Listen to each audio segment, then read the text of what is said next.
Padre, gracias por tu palabra, gracias por tu presencia, gracias por ser nuestro Padre celestial.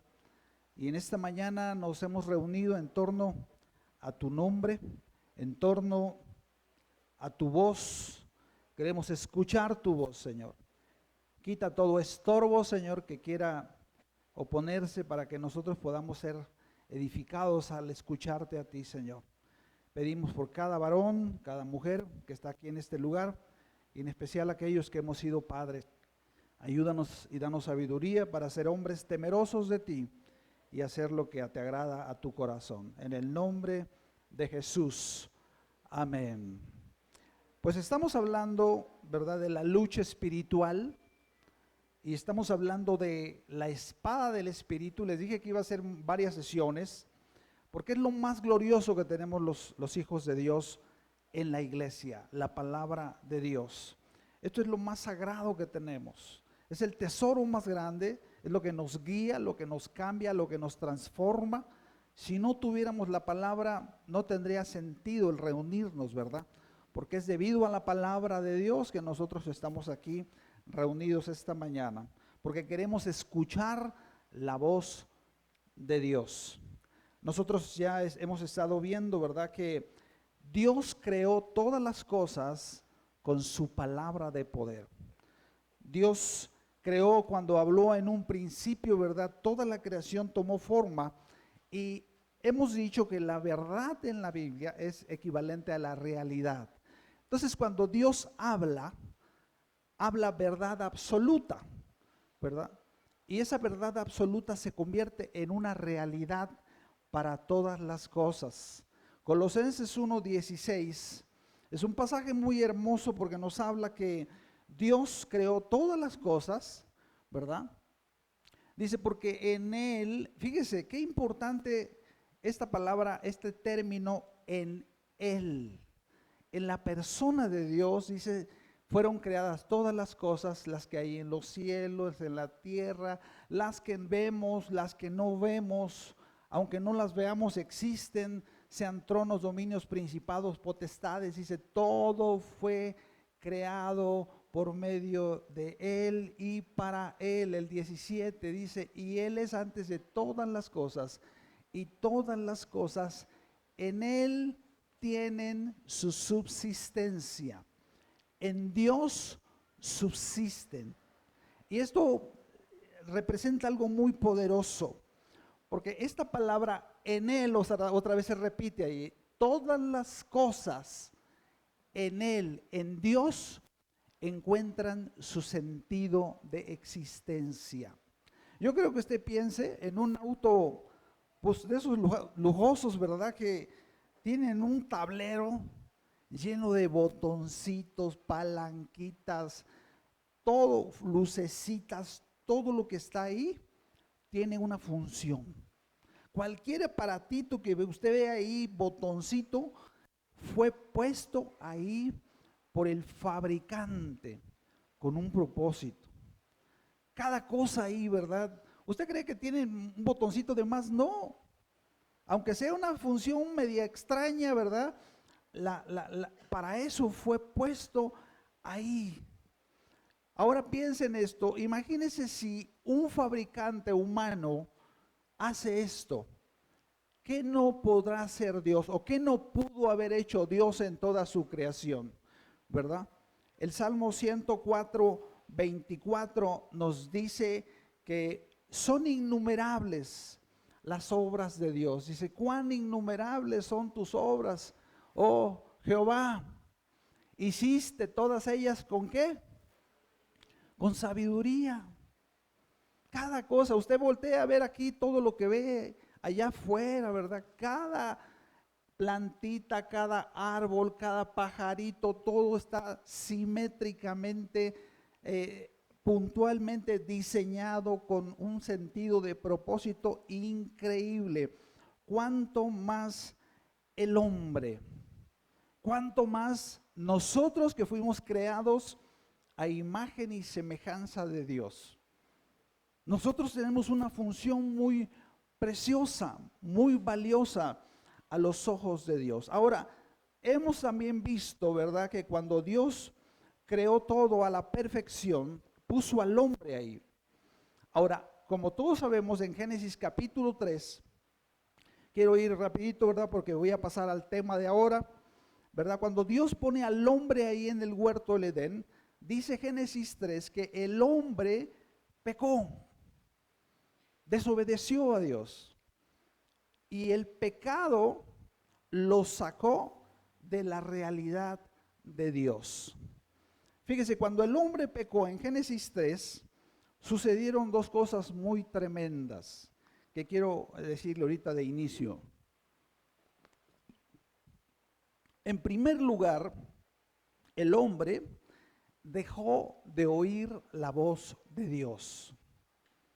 El hombre se bloqueó espiritualmente, dejó de oír la voz de Dios, por lo tanto, ya no era guiado por esa voz y se salió de la realidad de Dios. El hombre inventó y creó su propia realidad. Y la segunda cosa que sucedió cuando el hombre pecó ahí en Génesis 3 es que el hombre perdió el dominio original que Dios le había dado sobre la creación.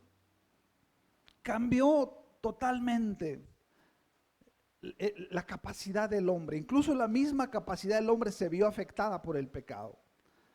Ya no teníamos si usted lee Génesis 2, se da cuenta cómo Adán tenía capacidades extraordinarias. Podía ponerle nombre a todos los animales, no usaba computadora, no usaba libreta, ¿verdad? Tenía una capacidad de memoria increíble, mejor que una computadora de la manzanita, ¿verdad? Tenía una capacidad tremenda, no se cansaba. Entonces, fíjese, cuando el hombre peca, la enfermedad, la muerte entraron al mundo. Y la tierra, dice la Biblia, ahí en Génesis capítulo 3, la tierra dice que entró en maldición. Génesis 3, 17 dice, y al hombre dijo, por cuanto obedeciste la voz de tu mujer. Y aquí cuando dice obedeciste la voz de tu mujer, en realidad no se trata que obedeció exactamente la voz de la mujer, sino a la voz de Satanás a través de su mujer, ¿verdad? ¿Por qué? Porque la mujer escuchó primero a diablo y cayó, luego el hombre desobedeció al oír lo que el diablo le dijo a la mujer que hicieran. Entonces, no se sientan tan mal, hermanas, tenemos el mismo grado de responsabilidad, ¿verdad? Entonces, fíjese, cuando pasa esto, el hombre pierde el dominio sobre la creación y entra una nueva administración sobre la creación, sobre el planeta llamado Tierra. Primera de Juan 5:19 nos dice que el mundo entero, dice, sabemos que nosotros somos de Dios, como hijos de Dios, y el mundo entero, y cuando habla del mundo no habla de la creación en sí, de las montañas, aunque se vio afectado, sino habla del sistema de gobierno llamado cosmos, con K en inglés, en griego, perdón. Ese sistema quedó bajo el dominio de Satanás.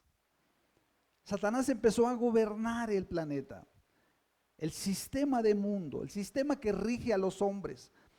Todos los gobiernos del mundo, ¿verdad?, están bajo el sistema satánico. Las artes, la diversión está bajo ese sistema satánico. Así lo dice la Biblia. No, por eso Jesús, fíjese, si usted se fija, Jesús nunca fue la intención de Jesús cambiar el gobierno. Él no vino a decir, es que vamos a levantar marchas, ¿verdad?, para que el gobierno, no, eso no nos toca a nosotros. Va a llegar un día que va a llegar un nuevo gobierno y lo vamos a ver en Apocalipsis 11, el miércoles que viene, ¿verdad? Pero es más adelante. Mientras nosotros estemos en la tierra, no nos enfocamos en cambiar al gobierno. ¿Por qué? Porque el gobierno está contaminado. No hay un gobierno en el mundo entero que esté funcionando perfectamente, ¿verdad? Solamente cuando los hombres son temerosos de Dios y alcanzan puestos de gobierno, entonces se manejan bajo los principios de Dios, pero son verdaderas excepciones. Es por eso que cuando en Mateo 4:8 el Señor Jesús fue llevado al desierto por Satanás, y dice la Biblia que el diablo, fíjese, le ofreció los reinos del mundo. Dice que le ofreció, dice, le mostró los reinos del mundo y la gloria de ellos. Eso se le ofreció al Señor. Pero el Señor tampoco fue desviado por esto, ¿verdad? Él sabía lo que venía. Él sabía cada cosa que él tenía que hacer. No era tiempo para recuperar el gobierno del mundo, ¿verdad? No era tiempo para recibir la gloria del mundo. Y el que sigue, por favor, 9. Y le dijo el diablo, todo esto te daré si postrado me adorares. Bien interesante, las tres respuestas del Señor le dijo. Entonces Jesús le dijo, vete Satanás, porque escrito, aquí está todo. Está escrito. Todo está planeado por Dios, ¿verdad? Ahora es interesante que el Señor no jaloneó con el diablo, no le dijo, no es cierto, Satanás, eres un mentiroso. Bueno, de que es un mentiroso, ¿verdad? Pero no empezó a jalonear porque era real. Satanás tiene ese gobierno sobre la tierra y sobre las mentes de los hombres también. Y hemos estado hablando por muchas sesiones de la lucha espiritual, Efesios 6:12, porque no tenemos lucha contra carne y sangre, sino contra principados, contra seres espirituales de maldad en las regiones celestes, ¿verdad? Nos habla la Biblia que hay un gobierno que espiritualmente en el aire, en las regiones celestes, está gobernando las mentes de los incrédulos para que no conozcan a Dios. Ahora, quiero que vayamos, ¿verdad?, a un libro de la Biblia del Antiguo Testamento, un libro que nos describe como ningún otro la lucha espiritual, cómo opera el reino de las tinieblas en la tierra. Y es el libro de Éxodo. Es interesante ver cómo este libro nos describe cómo opera este reino de maldad sobre la mente de los seres humanos. Y en Éxodo capítulo 3, vamos a ir leyendo así partecitas, nosotros podemos ver ahí, ¿verdad?, el llamamiento de Dios a Moisés. Si usted quiere saber la historia completa, la serie de la vida de Moisés, lee el capítulo 1 y el capítulo 2. Pero en el capítulo 3 nos habla cómo Dios llama a Moisés, que es un tipo de Cristo. Es un modelo de Cristo. Versículo 7. Vamos al capítulo 3, versículo 7.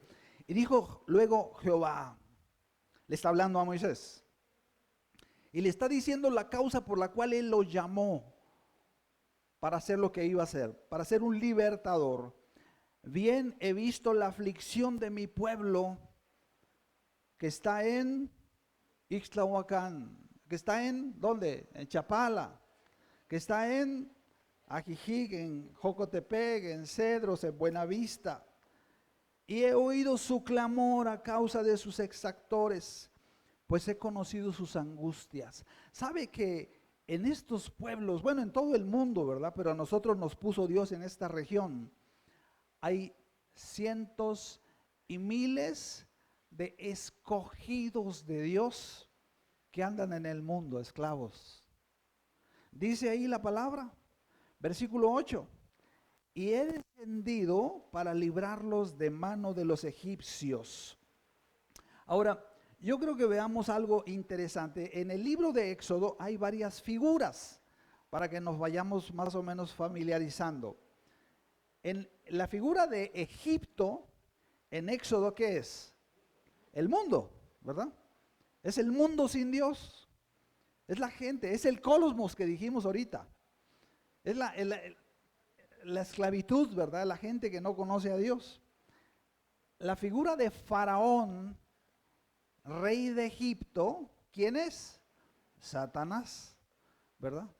Cuando usted ve a Satanás, usted está viendo que es la figura de Satanás, de Faraón, perdón, es la figura de Satanás. Cuando leamos los egipcios, ¿quiénes son los egipcios? Los espíritus demoníacos, los demonios, que están bajo las órdenes de Faraón. Entonces aquí fíjese, dice el versículo 8, he descendido para librarlos de mano, ¿de quiénes? De los egipcios, de los espíritus. La gente que no conoce a Cristo está engañada, aprisionada, esclavizada por espíritus demoníacos llamados demonios. Así lo enseña la palabra. Y sacarlos de aquella tierra a una tierra buena y ancha, tierra que fluye leche y miel, ¿verdad? A una tierra de bendición. Versículo 9. Y el clamor pues de los hijos de Israel ha venido delante de mí. También he visto la opresión con que los egipcios, fíjese cómo, ¿sí la va captando? Dice ahí, la opresión. Es una opresión demoníaca. Dice que con la que los egipcios los oprimen. O sea, Dios vio la tierra y dijo, mi pueblo está sufriendo, porque los egipcios los están dominando, los están subyugando espiritualmente, mentalmente, los tienen atados ahí, ¿verdad? Entonces, versículo 10, ven por tanto ahora y te enviaré a Faraón para que saque, ¿te enviaré a quién? A Faraón, para que saques de Egipto a mi pueblo, los hijos de Israel. Ahora fíjese, nosotros entendemos algo, fíjese lo que le dice Dios a Moisés. Nos vamos al capítulo 3, versículo 19. Versículo 19 dice, mas yo sé, dice la palabra, que el rey de Egipto, ¿quién dijimos que era? Faraón, no los dejará ir sino por mano fuerte. O sea, no va a ser tan fácil que tu compadre venga a la iglesia. ¿Por qué? Porque está bien atado. Porque está bien esclavizado. Dice aquí, en otras palabras, parafraseado en lo que estamos viendo, dice, mas yo sé que Satanás no va a dejar ir tan fácilmente a tu suegra, por eso es como es, ¿verdad? A tu hijo. No creas que nomás es así de que lo invitas, ¿verdad? Está bien atado, está bien esclavizado, su mente está llena de mentiras. Ahora fíjese, en Éxodo, nos regresamos a Éxodo 1, versículo 11.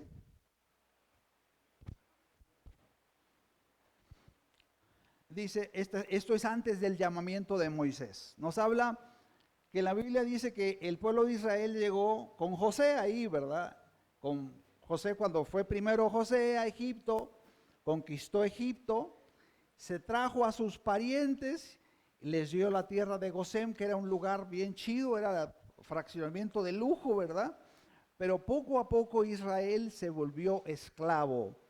Dice versículo 11 del capítulo 1, dice, entonces, cuando se empezaron a dar cuenta los egipcios que los israelitas iban creciendo, se iban haciendo un pueblo grande, ellos dijeron, ¿sabes qué? Hay que esclavizarlos. Y dice el versículo 11, entonces pusieron sobre ellos comisarios de tributos que los molestasen con sus cargas. Yo quiero que usted vaya viendo esto, porque es una realidad en lo que pasa con la gente que no es cristiana.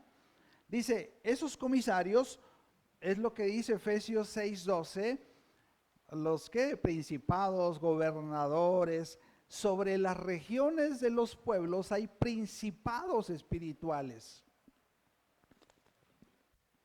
que operan y esclavizan a la gente.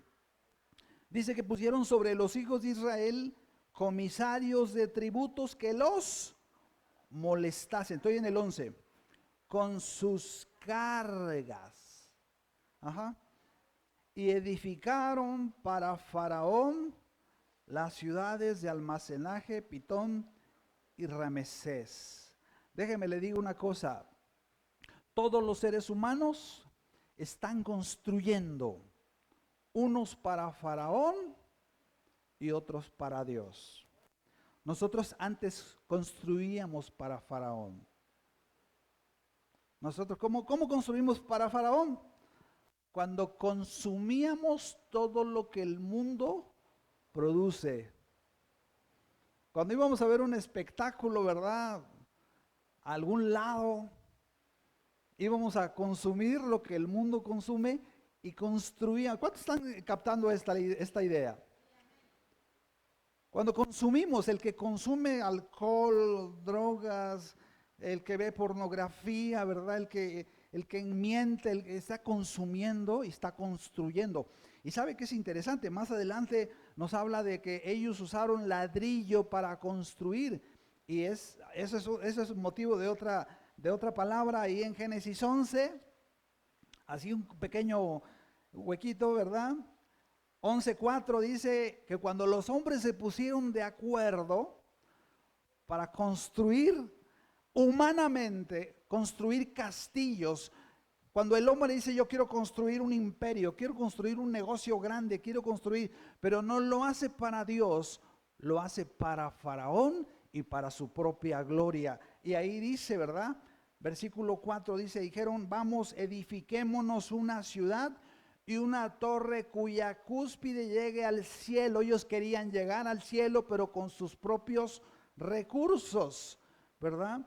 Entonces ahí dice la palabra, bueno, en el versículo 3, ¿cómo la iban a construir? Y se dijeron unos a otros, vamos, hagamos ¿qué? Ladrillo. Y cosámoslo con fuego. Vea esto, el 3 dice, y les sirvió el ladrillo en lugar de piedra. ¿Sabe qué es construir con piedra? Construir para Dios. Construir con ladrillo es construir para nosotros mismos y para Faraón, ¿verdad? Entonces, podemos ver ahí, ¿verdad? Cómo estos empezaron a ser librados ahí, ¿verdad? Y cómo el pueblo de Israel había vivido por años esclavo en Egipto. Su mente se bloqueó. Ellos tenían mente de esclavos. Ellos habían sido aprisionados por Faraón, así como estábamos nosotros antes de conocer a Cristo. Y dice el capítulo 5, vámonos al capítulo 5 de Éxodo, por favor. Dios comisiona a Moisés y Aarón para que vayan delante de Faraón y le digan, ¿sabes qué, Faraón? Venimos a rescatar al pueblo de Dios. Vamos a leyendo ahí. Versículo 1 dice, después Moisés y Aarón entraron en la presencia de Faraón y le dijeron, Jehová, el Dios de Israel, dice así, deja ir a mi pueblo a celebrarme fiesta en el desierto. Esto está bien interesante. Celebrarme fiesta en el desierto. ¿Sabe qué estamos haciendo nosotros esta mañana aquí? Celebrándole fiesta en el desierto a nuestro Dios. Cuando nosotros venimos a este lugar, la cosa se pone interesante porque este lugar es la casa de Dios. Y nosotros venimos a celebrarle fiesta. Fíjese cómo dice, leemos minuciosamente ahí el versículo 1, dice, deja ir a mi pueblo porque tiene que ir a celebrarme fiesta. O sea, no dice, se van a celebrar ellos mismos una fiesta. Esta fiesta nos bendice a nosotros, pero es para Dios. ¿Me entiende? Entonces usted no pierde el tiempo cuando usted, mire, ¿qué será más? ¿En dónde estará más el corazón de Dios? que nos quedáramos en la casa viendo televisión ahí estará la presencia de Dios, el corazón de Dios, ¿verdad? Ahí casi echando baba aquí, ¿verdad? Viendo todo lo que está pasando en la televisión, o cuando nos juntamos en la casa del Padre y adoramos a nuestro Dios. ¿Dónde cree que está la gloria y la presencia y el corazón de Dios en este momento? Aquí y en todos los lugares donde hay una reunión, donde están celebrando fiesta para Dios, ¿verdad? Su iglesia. Entonces fíjese, seguimos leyendo ahí, versículo 2, capítulo 5, versículo 2. Y Faraón no dijo, bueno, sí está bien, vayan muchachos. Este ha consumido droga 10 años, ¿verdad? Que se vaya así nomás y no va a pagar ninguna. Dios lo va a librar, obviamente, pero Faraón lo va a acosar. Dice ahí, versículo 2. Y Faraón respondió, ¿quién es Jehová? Para que yo oiga su voz. Es el problema. Nos decía Joás, ¿verdad? Que la gente no tiene problemas con Dios, con la persona de Dios. Tiene problemas con oír la voz de Dios. Porque la gente que está esclavizada allá afuera, oye bien fácil la voz del diablo. ¿Sabía eso? Por eso viven atemorizados. Por eso viven afanados. Porque fácilmente la gente allá afuera todos los días escucha la voz del diablo. Pero muy pocos escuchan la voz de Dios. Nosotros esta mañana estamos aquí porque queremos escuchar la voz de Dios, ¿verdad? Entonces dice ahí, fíjese, yo no conozco, estoy en el 2, 5:2. Yo no conozco a Jehová, ni tampoco dejaré ir a Israel. Y ellos dijeron, el Dios, me gusta esto que le dijeron, el Dios de los hebreos nos ha encontrado. Diga conmigo, el Dios de los cielos me ha encontrado. Y por eso estoy celebrándole fiesta aquí. Dele un aplauso al Señor. Ajá. Iremos pues, ahora dice Moisés, en camino de 3 días por desierto, dice, por el desierto, y ofreceremos sacrificios a Jehová nuestro Dios. Fíjese, ¿por qué cree que dice que en el desierto? Isaías 14:16. Vea lo que dice. ¿Cómo dejó Satanás este mundo? Isaías 14:16. Se inclinarán hacia ti los que te vean. Está hablando de Satanás. Te contemplarán diciendo, ¿es este aquel varón que hacía temblar la tierra, que trastornaba los reinos? Eso es lo que está haciendo Satanás, y ahí está siendo juzgado en el tiempo futuro. El que sigue, por favor, que puso el mundo como un ¿qué? Imagínense, el mundo completo es un desierto. Nosotros estamos en medio del desierto, de la desolación que vive el mundo, celebrándole fiesta al Rey de Reyes y Señor de Señores. Ajá. Estamos aquí en la presencia de Dios. Ok, nos regresamos otra vez al capítulo 5 de Éxodo, versículo 4. Entonces el rey de Egipto les dijo, Moisés y Aarón, ¿por qué hacéis cesar al pueblo de su trabajo? Volved a vuestras faenas. En otras palabras, ¿por qué estás molestando a la gente allá afuera? ¿Verdad? De lo que está haciendo muy afanado, dice el Faraón. O sea, ¿por qué vas con tu compadre y quieres a fuerzas que venga a este lugar? Dice Faraón, déjalo allá. Ahí está feliz. No lo molestes. No les digas, ¿verdad? Que vengan a buscar a Dios. No les digas, ¿verdad? Entonces, fíjese, aquí, otra vez decimos aquí, el 4 dice, ¿por qué hace cesar al pueblo de su trabajo?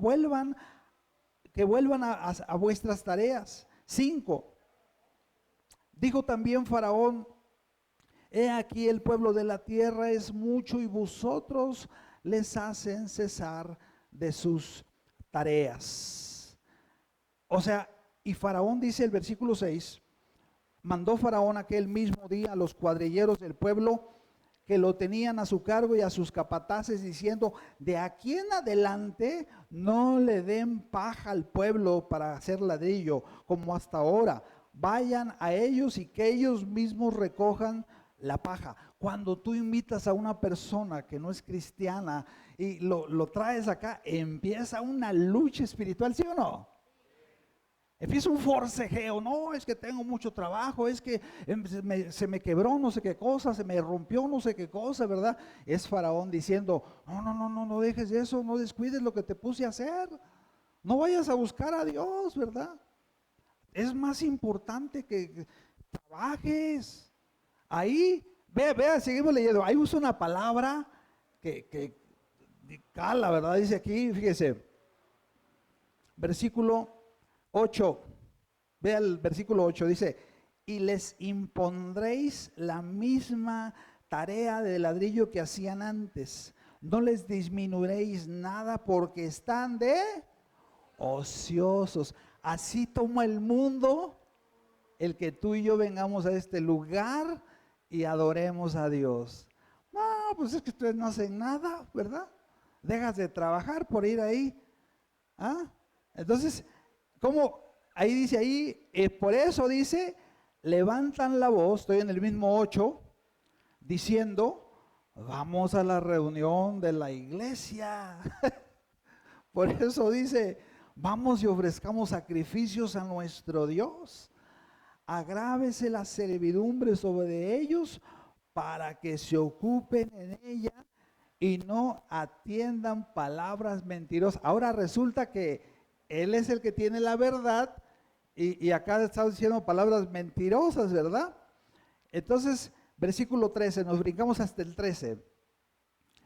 Y los cuadrilleros los apremiaban diciendo: acabad vuestra obra, la tarea de cada día en su día, como cuando se os daba paja.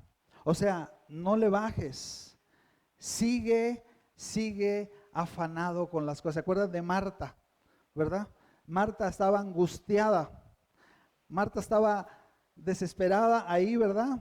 Ahora, nosotros podemos ver que Faraón es Satanás.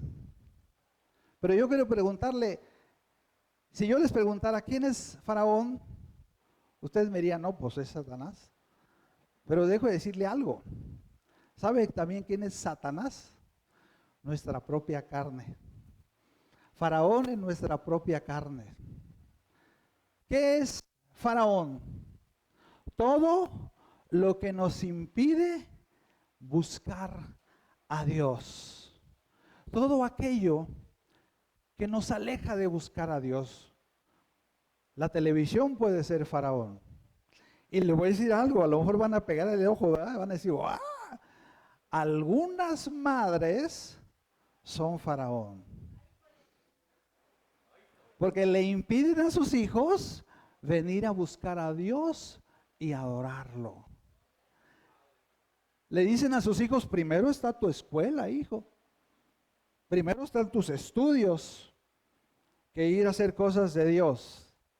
Yo quiero preguntarle: ¿quién le da la vida a su hijo? ¿Quién le da las fuerzas? ¿Quién le da la inteligencia?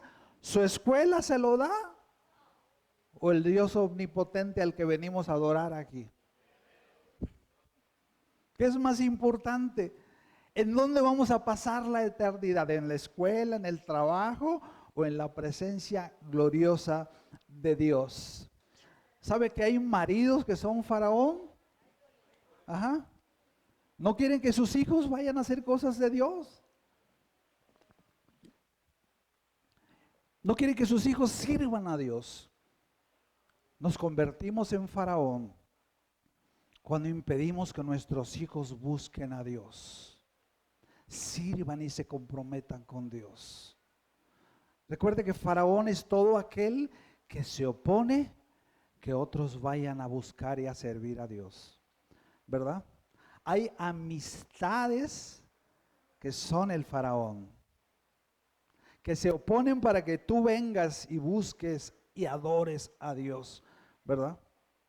Tenemos que quitar de nuestra vida todo lo que se opone para que nosotros podamos conocer a Dios. Dice el capítulo 6, versículo 1. Dios manda a Moisés y Aarón. Dice, ahora vayan con mi pueblo. Vayan y le digan a mi pueblo que yo soy su Dios, ¿verdad? Dios siempre nos habla y puede usar a alguien, ¿verdad?, para que nos traiga la palabra. Así como esta mañana estoy compartiendo con ustedes la palabra, Moisés fue delante del pueblo y les dijo, así dice el Señor. Dice el versículo 6:3. Y el 2, perdón. Habló todavía Dios a Moisés y le dijo, yo soy Jehová. Y aparecía a Abraham y a Isaac y a Jacob como Dios omnipotente, mas en mi nombre Jehová no me di a conocer a ellos. También establecí mi pacto con ellos de darles la tierra de Canaán, la tierra que fueron forasteros y en la cual habitaron. 5 dice, asimismo yo he oído el gemido de los hijos de Israel. Esta es una palabra para ti, amado. Es una palabra también para los que están allá afuera, que no han sido liberados.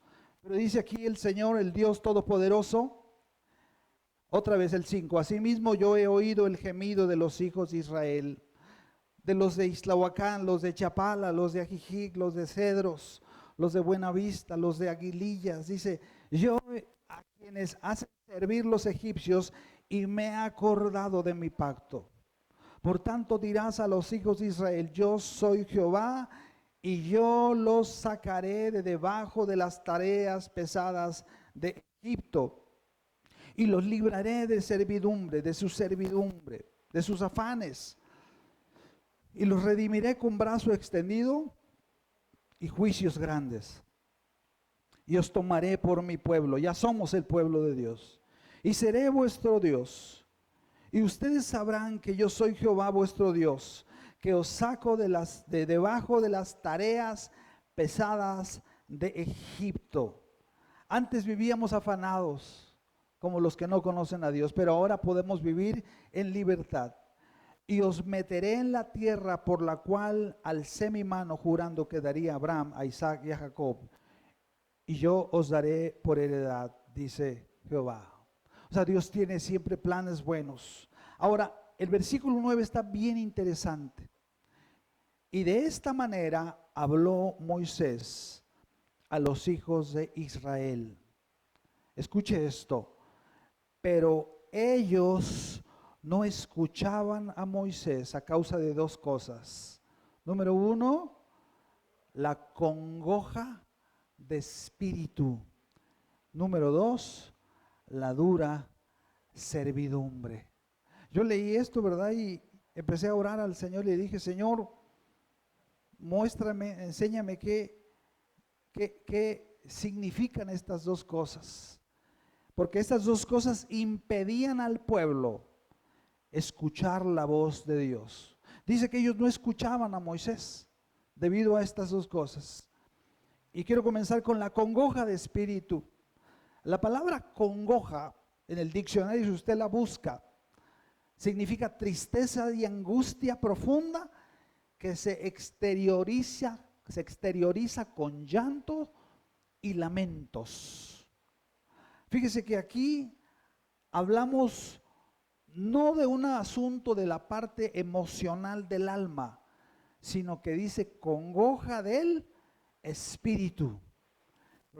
Y pude entender que esto no es otra cosa sino que el espíritu de orfandad, el espíritu de huérfano.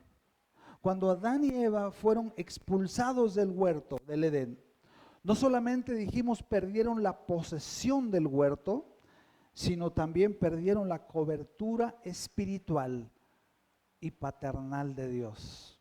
¿Sabe que cuando nosotros venimos al mundo, no venimos en ceros, venimos con 2 goles en contra. Venimos con un problema de herencia. Y debido a esto, ¿verdad? Cada ser humano que nace en este planeta, aún siendo hijo de cristianos, necesita tener un encuentro con el amor paternal de Dios. Yo recuerdo, una vez les he platicado que me estaban haciendo un servicio, ¿verdad? Y había un indigente y empecé a compartirle. Dios me dijo, compártele, porque el muchacho estaba todo golpeado, de aspecto muy sucio, ¿verdad? Y el muchacho me dijo, en una forma muy seria y solemne, mi problema es que tengo una frialdad en el alma por no saber quién fue mi padre y mi madre. ¿Sabe? Los israelitas tenían este problema. Ellos se sentían huérfanos. Una vez un muchacho, ¿verdad? Amigo mío, adoptó a un jovencito de 12 años más o menos y lo quiso redimir, ¿verdad? Porque era un niño de la calle. Y este muchacho se esforzó para que ese jovencito pudiera ser feliz, pero no podía. El muchacho le causó problemas, casi se separaba de su esposa porque ellos no pudieron tener hijos, ¿verdad? Tenía el asunto metido en sus entrañas por la falta de padres. El espíritu de orfandad se había apoderado del corazón de los egipcios, de los israelitas, perdón. Así como cada ser humano necesita volver otra vez a tener un encuentro con el amor paternal de Dios. Y si a eso le sumamos, amados, que vivimos en medio de un tsunami de desintegración familiar, donde la figura paterna está brillando por su ausencia. Entonces estamos viendo una generación que está creciendo y viviendo sin el amor y la seguridad de sus padres, tanto biológicos, y sobre todo el amor paternal de Dios. Podemos decir que todas las enfermedades emocionales y espirituales de nuestra sociedad tienen su raíz en su desconexión de Dios y en la necesidad de una identidad paternal. El pueblo de Israel se había desconectado de Dios y es por eso que Satanás se había aprovechado de eso y los había esclavizado. Hay una diferencia interesante entre un hijo de Dios, y uno que no tiene la cobertura espiritual paternal de Dios. Uno que tiene mentalidad de huérfano son aquellos que continuamente se sienten inseguros de lo que son. Son personas que no tienen identidad. Cuando una persona no sabe a qué vino a esta tierra y no sabe quién es ni a dónde pertenece, ¿verdad? Este tipo de personas batallan con celos y se sienten inmerecedoras de cualquier tipo de cumplido o reconocimiento o palabras de ánimo, incluyendo a Dios. En otras palabras, a los huérfanos o con mente de huérfano les cuesta creer las promesas de Dios. Le cuesta creer que Dios le ama. Le cuesta creer que todo este libro fue escrito, es una carta de amor del Padre hacia sus hijos. Pero sabes, aquellos que ya hemos recibido el amor paternal de Dios, se sienten seguros de ese amor paternal y pueden decir, ¿verdad?, que pueden contar con Dios para cualquier situación. Me gusta lo que dice primera de Juan 4:16. Nosotros podemos ahora creer en sus palabras. Nosotros ahora podemos escuchar la voz de Dios y decir, es la voz de papá. Y déjeme le digo una cosa. Uno de los propósitos que tenemos nosotros como iglesia, se lo voy a estar repitiendo, es aprender a escuchar la voz de Dios. ¿Cuántos desean escuchar la voz de Dios? ¿Cuántos quieren preguntarle a Dios algo y que Dios les conteste. Puede ser audiblemente, puede ser espiritualmente, puede ser en tu interior, puede ser a través de la palabra. Dice, y nosotros hemos conocido y creído el amor que Dios tiene para con nosotros. Ajá. Y el que permanece en amor, permanece en Dios y Dios en él. ¿Sabe una cosa? Estamos en el lugar más seguro de la tierra, en la casa de papá. Ese es el lugar más seguro. No podemos estar en otro lugar más seguro. No porque la lona sea muy resistente, ¿verdad? No, porque la presencia de nuestro Dios está aquí. El que sigue, por favor, 17 hasta el 19. En esto se ha perfeccionado el amor de Dios en nosotros, para que tengamos confianza en el día del juicio. Pues como Él es, así somos nosotros en este mundo. O sea, podemos vivir cada día con la plena seguridad que pase lo que pase, nuestro Dios tiene el control de todas las cosas. En el amor de Dios no hay temor, sino que el perfecto amor echa fuera el temor, porque el temor lleva en sí castigo, de donde el que teme no ha sido perfeccionado en el amor. El 19 y último. Fíjese nada más, nosotros le amamos a Él porque Él nos amó primero. Jesús le dijo a sus discípulos, no me eligieron ustedes, yo los elegí a ustedes. Entonces, amado, siéntete la persona más privilegiada de la tierra. El miércoles, ¿cuántos vinieron el miércoles? Estuvo Joas aquí, ¿verdad? Nos compartía esto. ¿Qué importa todo si Dios ya nos escogió? ¿Qué importa todo lo que suceda? Si tenemos y no tenemos, ¿verdad? Dios nos escogió. Y eso es lo que importa. Eso es lo más importante, ¿verdad? Segunda característica, aquel que tiene un espíritu de huérfano es incapaz de alegrarse por el éxito de sus hermanos. Es más, fíjese, uno que tiene un espíritu de huérfano se va a alegrar con la caída de algún hermano. Cuando algún hermano falla, se sienten bien porque se identifican con el fracaso. Pero los que piensan como hijos, aquellos que han recibido la cobertura paternal de Dios, se sienten comprometidos con el crecimiento y el éxito de sus hermanos. Y cuando lo logran, se gozan con ellos. Me gusta lo que dice Primera de Corintios 12:25. Primera de Corintios 12:25. Somos un cuerpo, amados. Y sabes, es bien padre el hecho de saber que eres parte del cuerpo. Y le digo algo, mire, en la iglesia han sucedido muchas cosas a través de todo el tiempo que tiene de esta iglesia y cualquier iglesia cristiana que ama a Dios. En el transcurso de vida de la iglesia suceden muchas cosas, algunas hermosas, algunas tristes, algunas dolorosas. Dios ha hecho cosas bien padres entre nosotros. Dios nos ha librado, nos ha sanado. Dice ahí, para que no haya desaveniencia en el cuerpo, sino que los miembros todos, ¿qué? Se preocupen los unos por los otros, ¿verdad? El que sigue. De manera que si un miembro padece, todos los miembros se duelen con él. ¿Alguien ha padecido aquí alguna vez?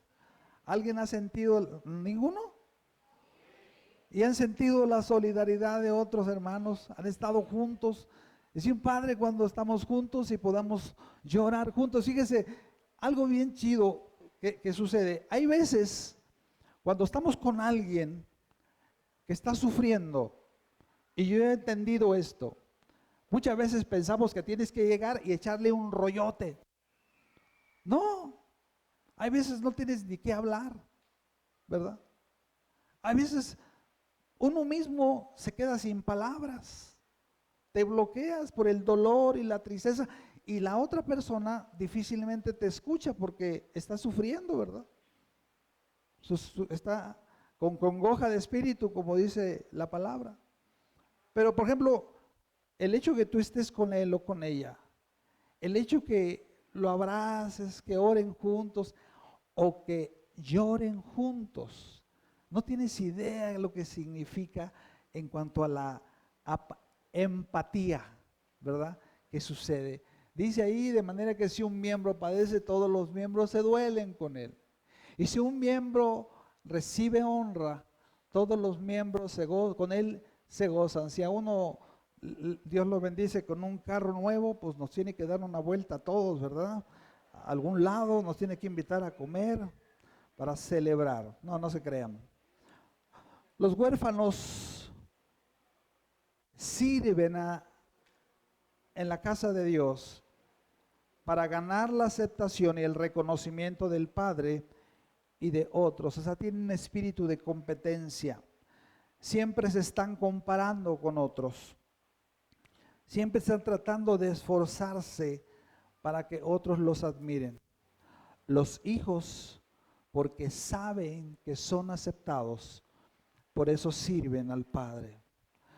No necesitan medirse ni compararse con nadie. Es lo que yo platicaba con un hermano el otro día. Fíjese, nosotros como congregación no tenemos que compararnos con ninguna congregación.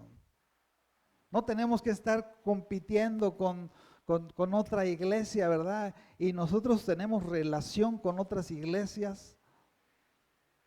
No, porque el Espíritu Santo es sui generis en la personalidad que le da a cada congregación. Nosotros no somos iguales que ninguna.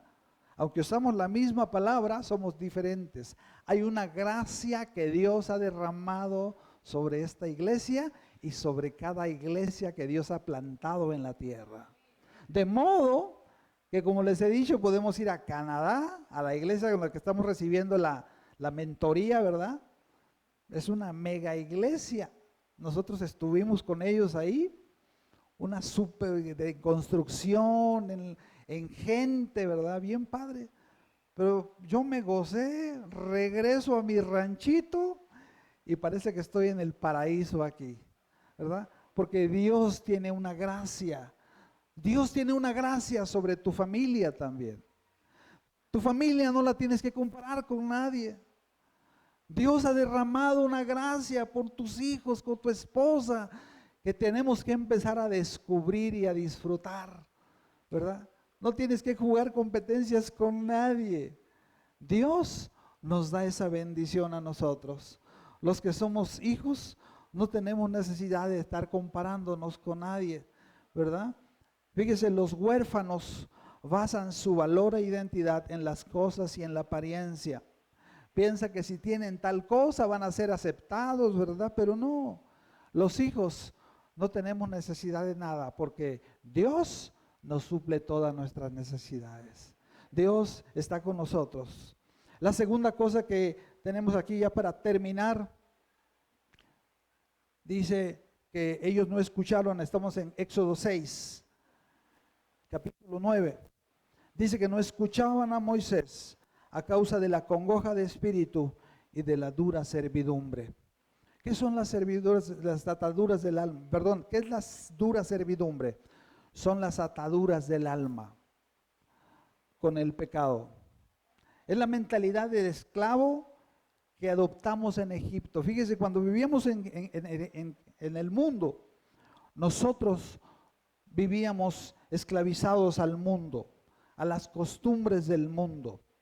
Proverbios 5:22 nos dice, habla de estas cuerdas, de esas ataduras espirituales que tienen que ser rotas por Dios para que la persona pueda ser libre y pueda conocer a Dios. Los israelitas tenían que romper esas ataduras. Dice 5:22, prenderán al impío sus propias iniquidades y retenido será con las cuerdas de su pecado. La Biblia habla, ¿verdad?, que los egipcios maltrataban a los israelitas. ¿Por qué? Porque estaban atados a Egipto. Éxodo 1:14 nos dice que amargaron su vida amargaron su vida con dura servidumbre. Miriam, ¿me ayudas por favor Y dice, amargaron su vida con dura servidumbre en barro y ladrillo y en toda labor del campo y en todo su servicio, a la cual los obligaban con rigor. Amados, se acabó la competencia. Dios nos ha traído a una vida de libertad. No tienes que jugar competencias con el vecino, con tu hermano, con tu primo. No, Dios nos ha traído a libertad, ¿verdad? Dice Números 11, 4 al 6. Dice que cuando ellos salieron de Egipto,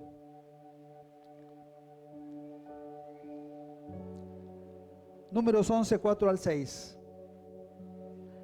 Y la gente extranjera que se mezcló con ellos tuvo un vivo deseo, y los hijos de Israel ya habían salido de Egipto, ya iban en el desierto. Se mezclaron con gente que no era del pueblo de Israel. ¿Sabe? La gente que no es cristiana nos contamina. ¿Por qué hace esto? Dice que la gente extranjera que se mezcló con ellos tuvo un vivo deseo, y los hijos de Israel también volvieron a llorar y dijeron: ¿quién nos diera a comer carne?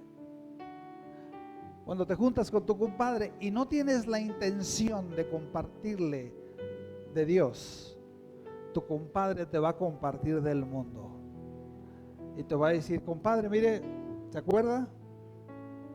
¿Se acuerda cómo nos divertíamos? Dice ahí que los israelitas empezaron a decir: ay, nos acordamos del pescado que comíamos en Egipto, en balde. ¿Usted cree que era en balde? Dice Romanos 6, y qué fruto teníamos de todas las cosas que ahora nos avergonzamos, porque el fruto de ellas era muerte, mas ahora hemos sido libertados del pecado y tenemos como fin la santificación, y como fruto la santificación, y como fin la vida eterna. Amados, nosotros nos estamos guardando del mundo. Hace rato decíamos que el mundo entero quedó bajo el dominio ¿de quién? Del maligno. Pero ¿sabe cuál fue la victoria de la cruz? El pueblo de Dios. Nosotros somos lo único de lo que Satanás no tiene dominio. ¿No le da alegría a eso? Satanás no tiene autoridad sobre tu vida, porque las cadenas fueron rotas en la cruz del Calvario.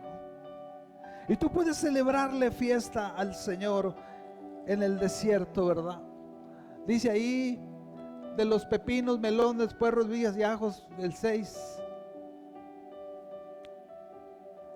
Dice: ahora nuestra alma se seca, pues nada ven sino este maná ven nuestros ojos. ¿Sabe? Las ataduras de Egipto hacen que nosotros no nos deleitemos.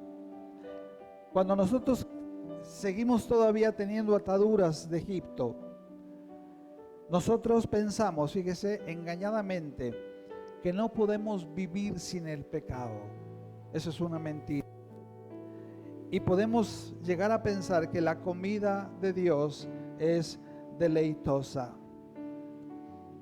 Nosotros estamos aquí porque hemos sido liberados para glorificar el nombre de Dios. Romanos 8, 21. Romanos 8, 21 dice: porque también la creación misma será libertada. Fíjese cómo dice aquí: de la esclavitud de corrupción a la libertad gloriosa de los hijos de Dios. Cuando nosotros salimos de este lugar, nos vamos llenos del gozo de Dios. Los lugares a donde tú caminas se alegran, aunque tú no lo veas ni lo sientas. La tierra, dice la palabra de Dios, se goza con los hijos de Dios, porque sabemos, Versículo 22. Porque sabemos que toda la creación gime a una, y aún está con dolores de parto ahora. Por eso hay tanta quemazón, por eso hay tanta contaminación. Pero cuando los hijos de Dios caminan sobre la faz de la tierra, cuando tú llegas a tu colonia y tú llegas a tu casa, la creación se alegra con tu vida. ¿Por qué? Porque la manifestación del Espíritu de Dios está contigo. Y dice el versículo 23, y no solo ella, sino que también nosotros que tenemos las primicias del Espíritu, nosotros también gemimos dentro de nosotros mismos, esperando la adopción, la redención de nuestro cuerpo. Nosotros en esta mañana podemos renunciar a la congoja de espíritu y a la dura servidumbre que el mundo nos había esclavizado. Y esta mañana nosotros podemos decirle al Padre: Padre, yo quiero renunciar a toda ligadura con el pecado. Yo quiero renunciar y quiero romper con toda atadura de mi vida. ¿Sabe? Dios tiene poder para librarnos. Nosotros ahora vivimos bajo el dominio y el poder de Dios.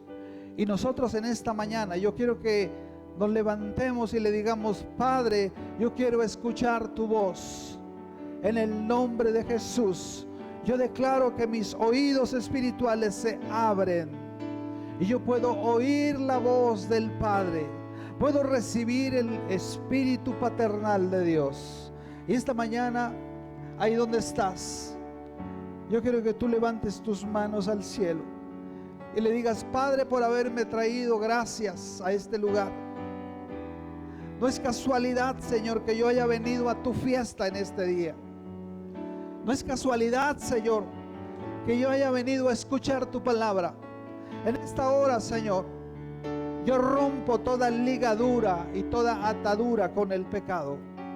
Y yo declaro que mis oídos espirituales se abren y puedo escuchar la voz de mi Padre. Puedo escuchar la voz de Dios, porque todo mi pecado ha sido clamado en la cruz y ahora puedo experimentar la libertad. Y yo renuncio a toda congoja de espíritu. Yo renuncio a todo espíritu de orfandad. Y yo declaro que soy hijo de Dios. Esta mañana yo quisiera en especial que orásemos por los padres biológicos. Si tú estás aquí esta mañana, yo quiero orar por ti. Vamos a hacer algo. Todos los padres salgan a este pasillito para no hacer mucho relajo. Vamos a orar por ellos. ¿Sabe? Dios está cambiando esta generación de padres. Dios está cambiando este ejército poderoso de padres que van a hacer la diferencia. Vamos a orar esta mañana para que la cobertura paternal de Dios sea sobre sus vidas y que ellos puedan ser buenos padres para sus hijos. Ellos puedan ser buenos esposos para sus esposas. Ellos puedan ser buenos hijos para sus padres. Y sobre todas las cosas, que ellos puedan ser hijos gloriosos de Dios. Padre, en esta hora estamos pidiendo, Señor, tu cobertura paternal. Gracias, Señor, por habernos rescatado de la esclavitud de Egipto. Gracias, Señor, porque esta mañana, Señor, nos hemos reunido aquí para celebrarte fiesta. Nos hemos reunido como un solo hombre para que tú tengas gozo y deleite en nuestra adoración.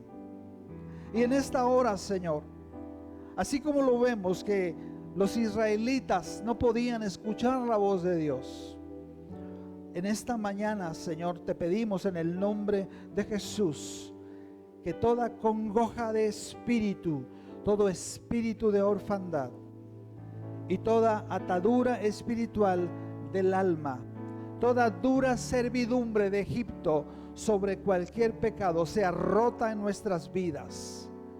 En el nombre de Jesús se rompe toda cadena de pecado y de iniquidad. declaramos a estos varones libres para poder escuchar la voz de Dios, para poder servir al Padre Celestial, para ser adoradores de Dios, para ser los primeros que se anotan y se preparan para venir a prepararte fiesta, Señor, en el desierto. Padre, en el nombre de Jesús, que algo suceda en nuestros espíritus, que algo suceda, Señor, en nuestras almas, que podamos ser libres de toda atadura espiritual y que nuestros oídos espirituales se abran.